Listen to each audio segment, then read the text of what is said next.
Hey everybody, welcome to another episode of Mindset You. Jason Moreno here with my boys Rancis and King Mo. Today's episode is all about leadership and how these two view leadership. I took a backseat because I feel like shit. I may not look like I understood anything, but I did, kind of. Don't ask me what was mentioned, but I understood most of it. You had to be there in the moment. Don't forget to find us on YouTube, Spotify, Apple Podcasts, YouTube Music, and VidaProject.com. As we know, we've been talking about like corporate and all that stuff, but more so about like the way that we communicate, to get people to do stuff, right? It's really based off of how the personal development things, understanding each individual as a person. So Mo and I were talking about earlier today about like in VidaProject, like the communication with the team, and in my opinion, Mo's taking some responsibility in the outcome of that. It was too intense, but he was sharing how he learned a lot to improve the way he communicates now and how he's able to impact his team.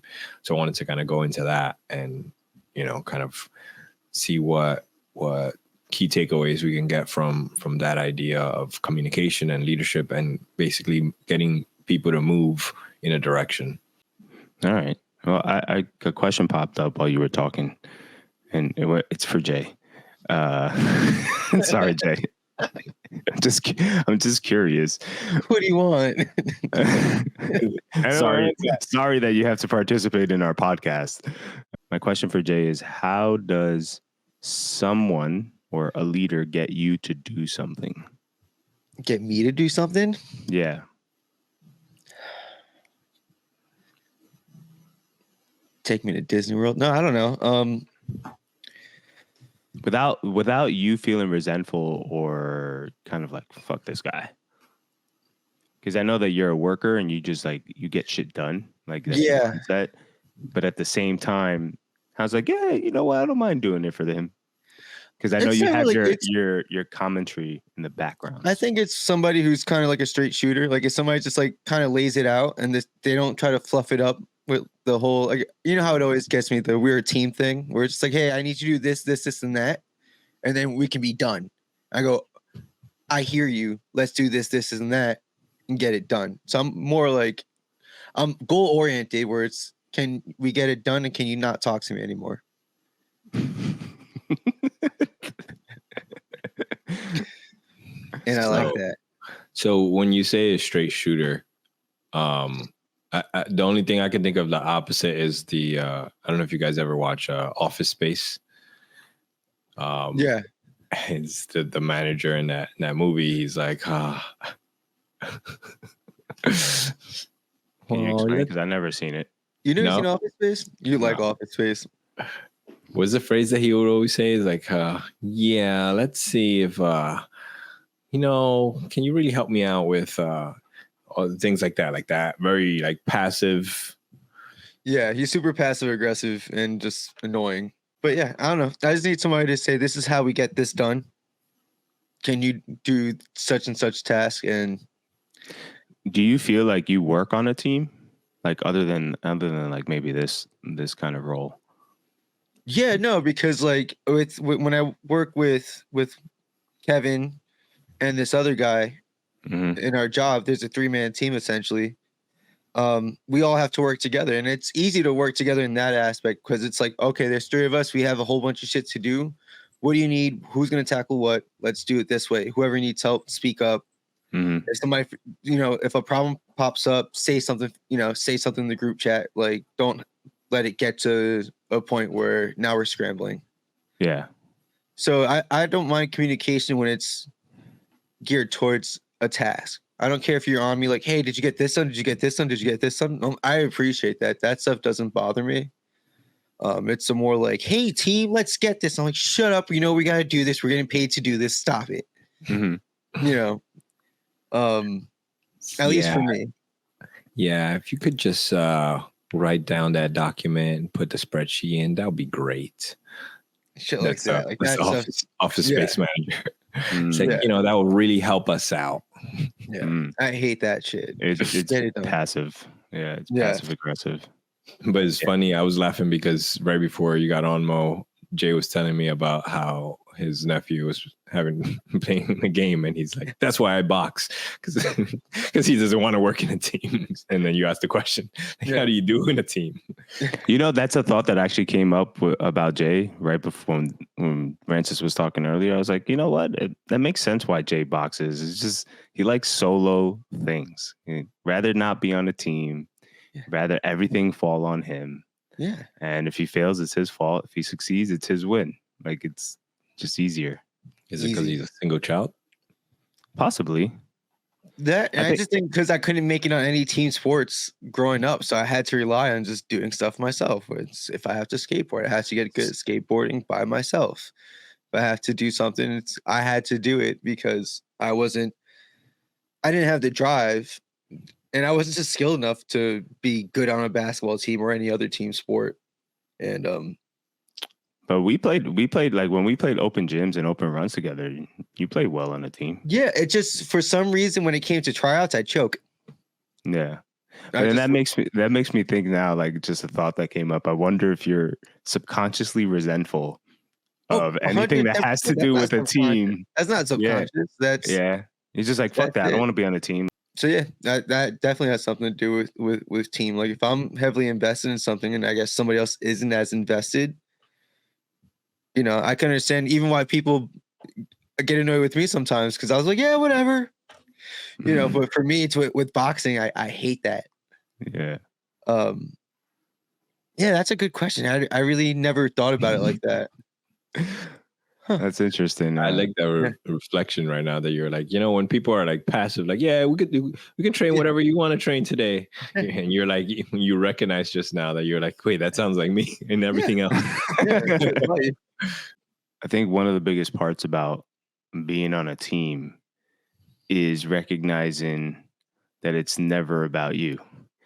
And that I think is hard for a lot of people. Yeah. It's how do you detach the idea of you and your success? It's more of a central ego. I think like Francis and I used to talk about this is like VidaProject.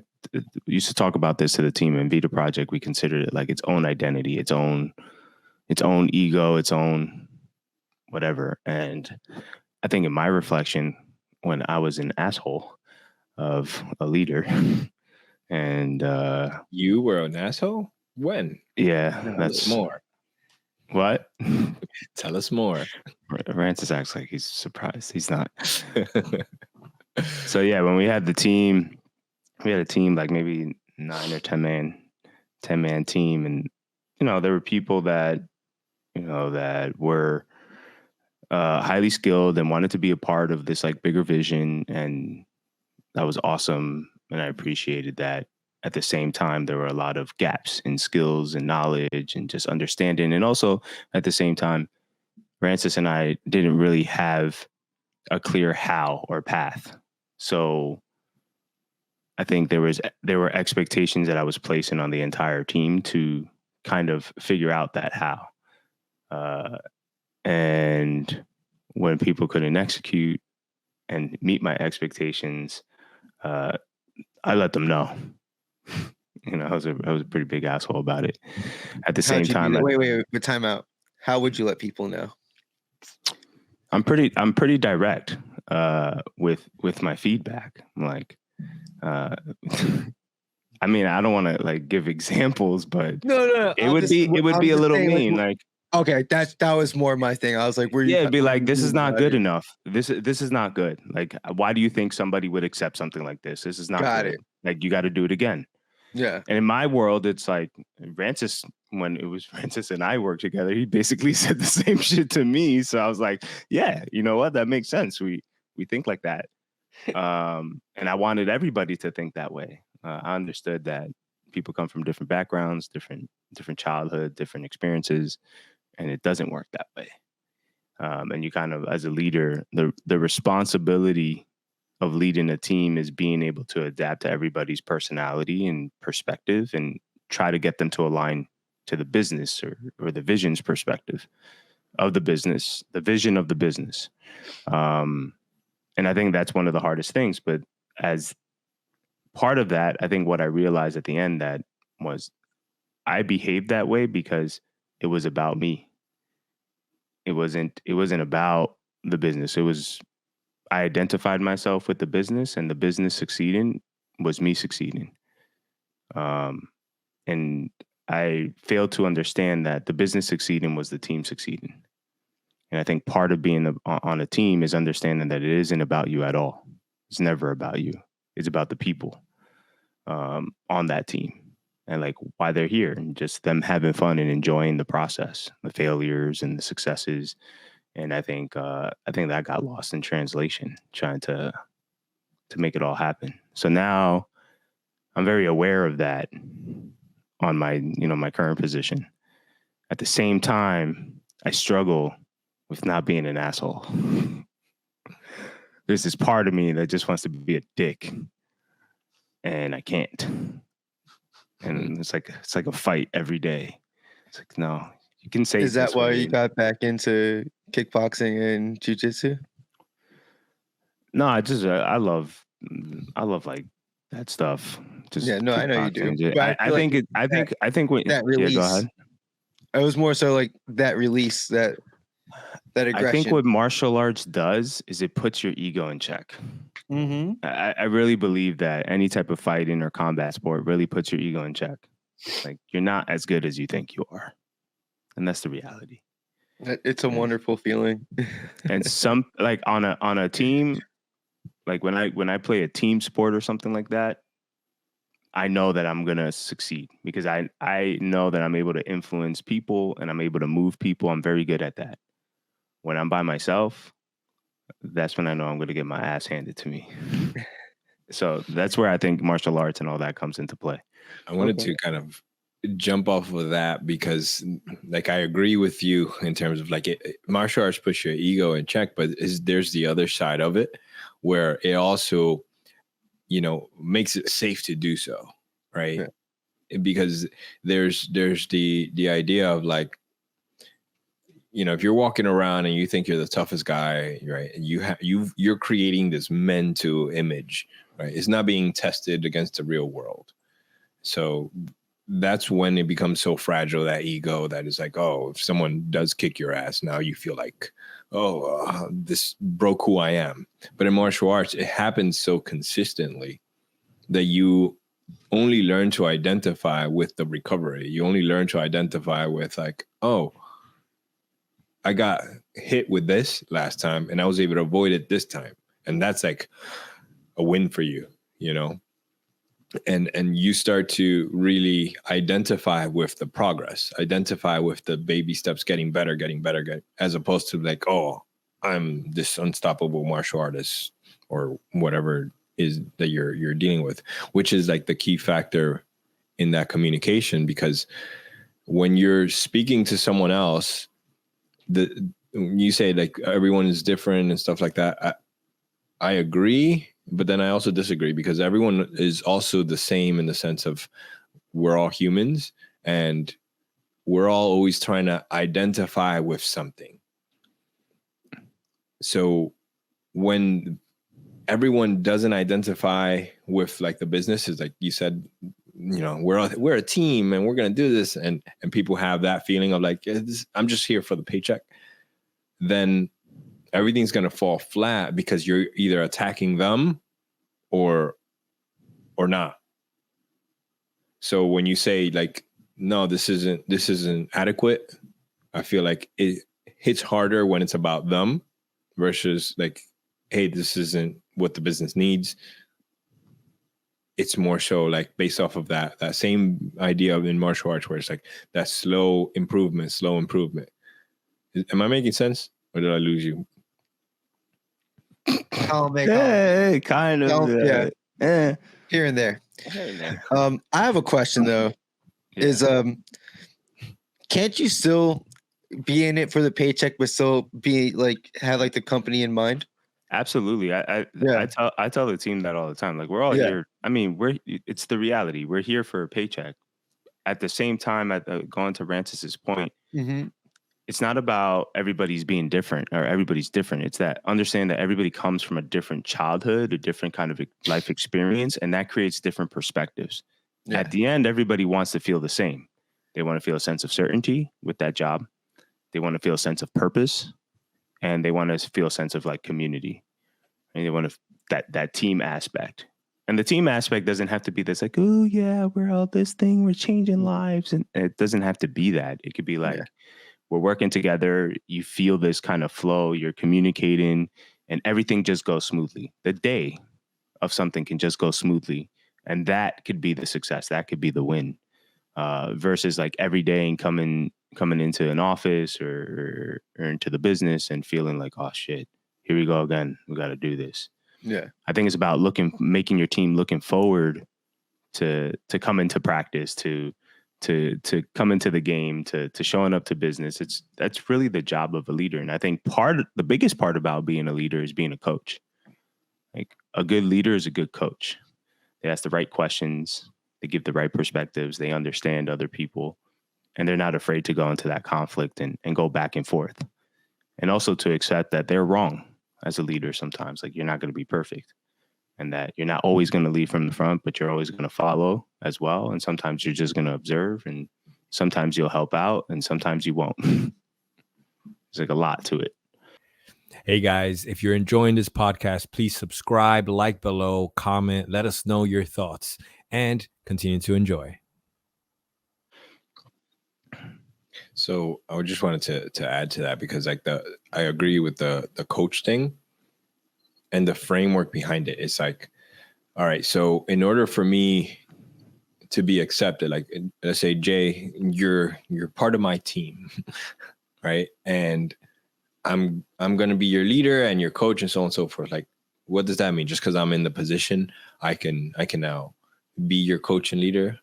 So I don't think that's the case. I think the reality is, regardless, you have to earn that trust, right? Once you earn that trust, now you can do that. But how do you earn that trust? And it's like, if you feel like you can see and understand me, then you start to have a little trust. And what I mean by that is like, my intentions are clear. My intentions is like, oh, is this person, trying out to get me? Is this person out to just like work for himself? Like, what is his intention? If it's like, oh, I can see his intentions, I can understand his intentions, I can fall behind it, then now that starts to build that relationship of trust.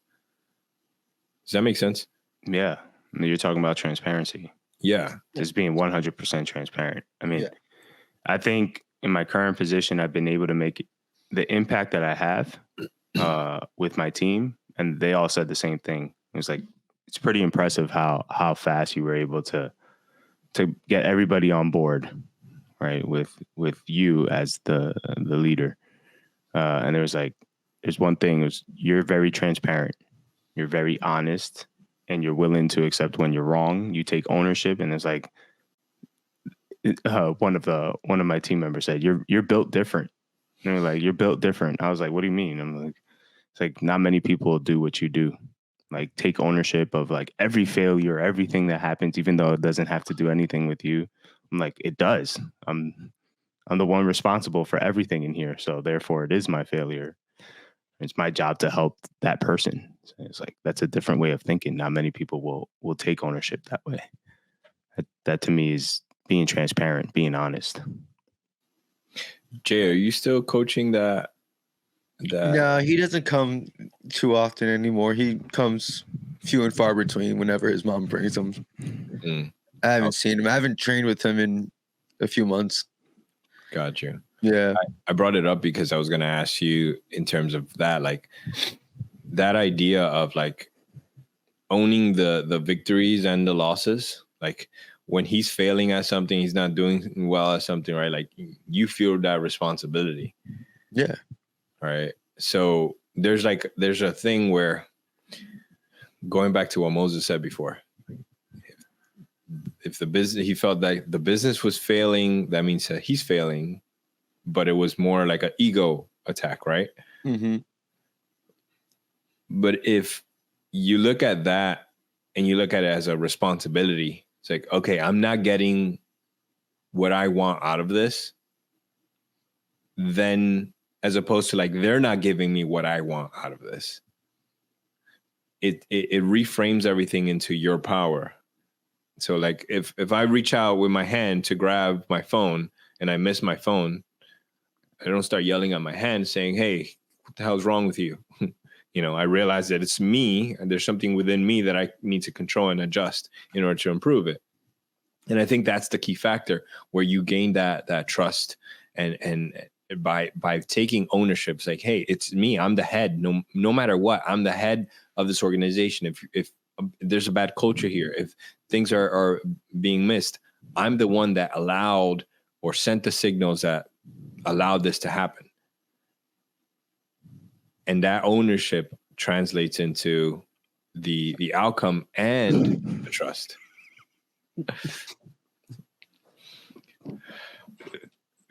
Sorry, Rancis. I saw Jay laughing.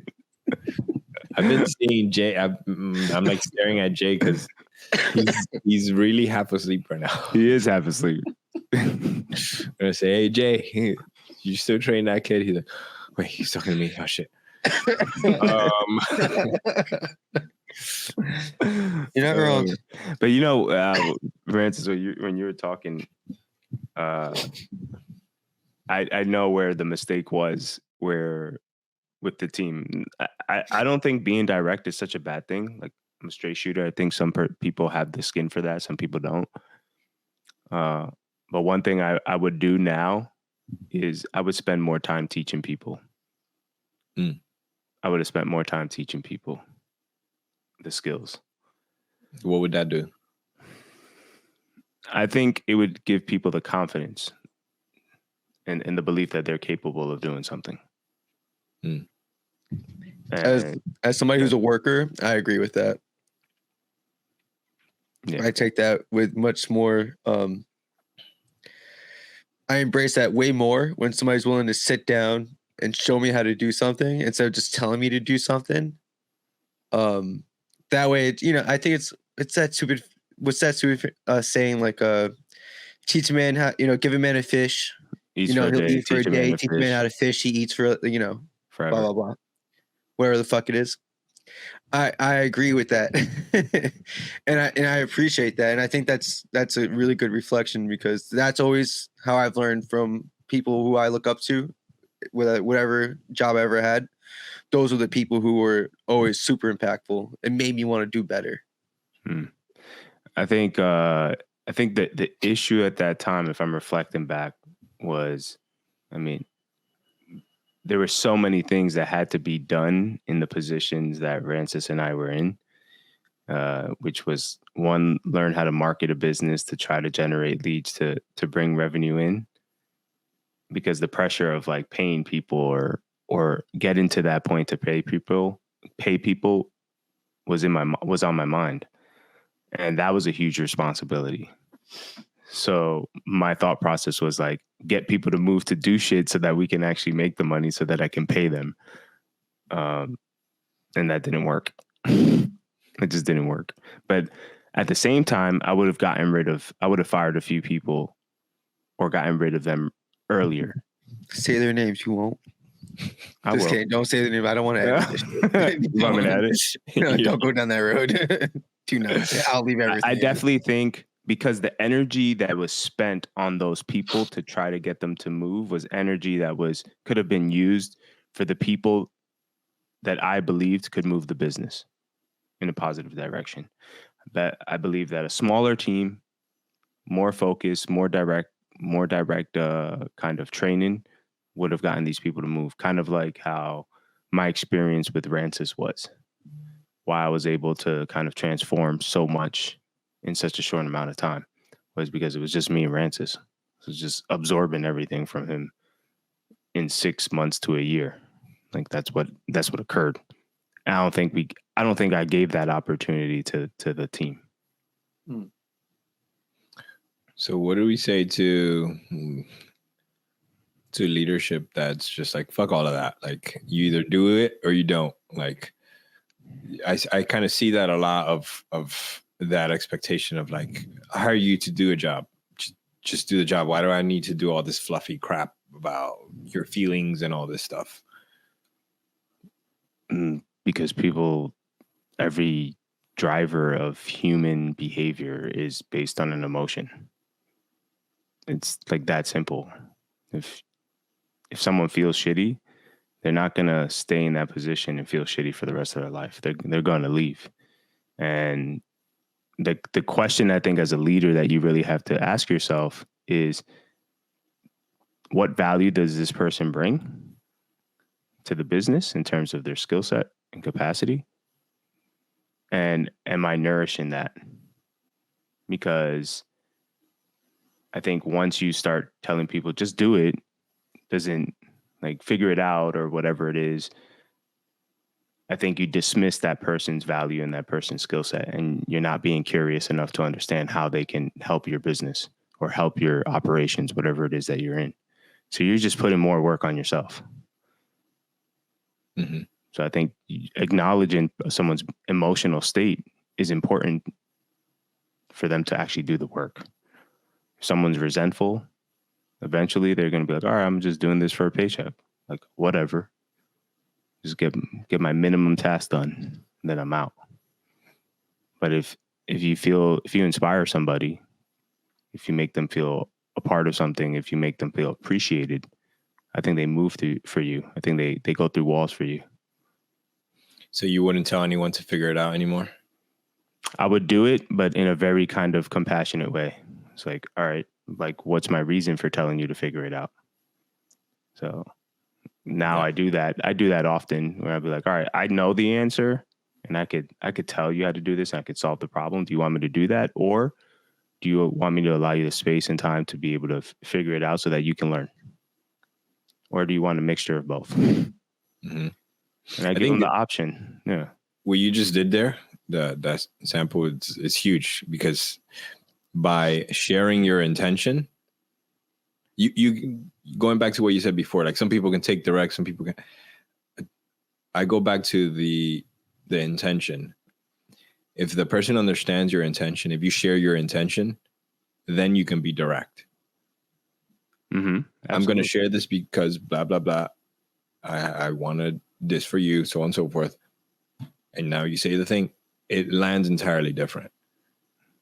So create something to feel too sharp or mean or sound like an asshole is like when the intention are unclear. Or, I mean, you can have shitty intentions, and that also makes you an asshole.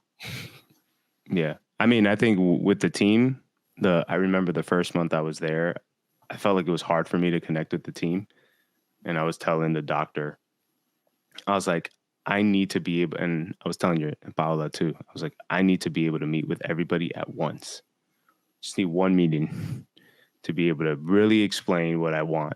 So one is understanding my philosophy for leadership and how to communicate, and then asking permission to be direct and transparent.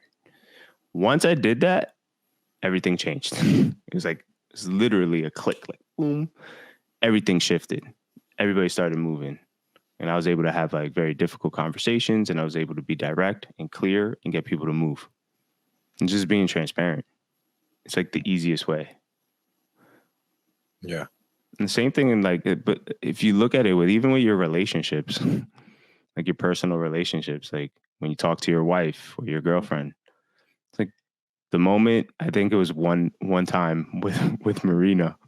Look at Jay yawning. One time with Marina, we went to go see a house, and we went to see it at night. And there was like a big backyard, but it was pitch black out. And they were I almost tripped over a hole, and I was like, forget about this. I'm not going back there. And I also wanted to see the rest of the house. So her and her brother go out to the back, and I go and I just start looking at the rest of the house to see what it's about.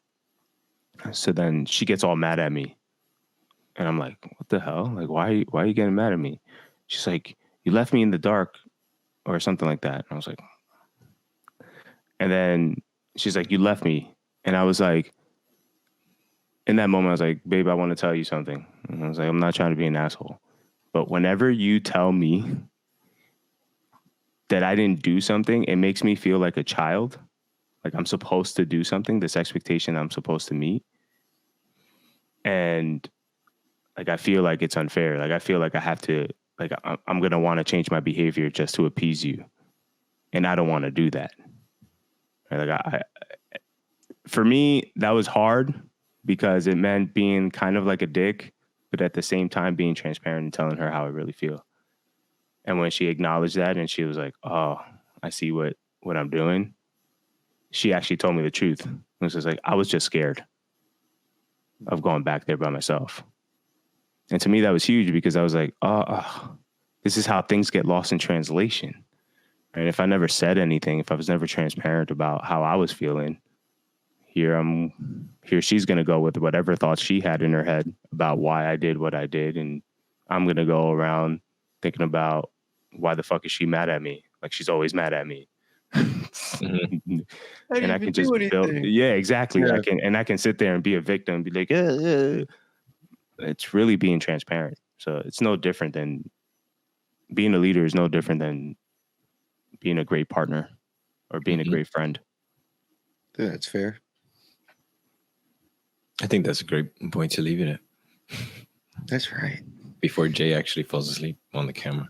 Listen. No, it was nice to sit back and listen to it for once because I actually agreed with a lot with Mo said. I didn't really understand anything you said today, Rancis. I'm sorry. I love you. You were a little on the woo-woo side. It's been a while since we've all been together, so it's okay. Yeah.